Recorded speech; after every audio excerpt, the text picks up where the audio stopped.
With PDMPublisher, adding QR codes to your engineering drawings has never been easier. Start by simply placing a standard annotation, just like you normally would. Then, with a single click, mark it as a QR code. In this example, we're linking the QR code to the document number property. Once selected, just head to the toolbar and check the QR code option.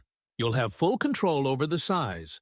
Set the width in millimeters, and the height will adjust automatically to keep the shape square. You can also position the QR code anywhere on your drawing using the X and Y coordinates, defined as percentages of the width and the height of the sheet.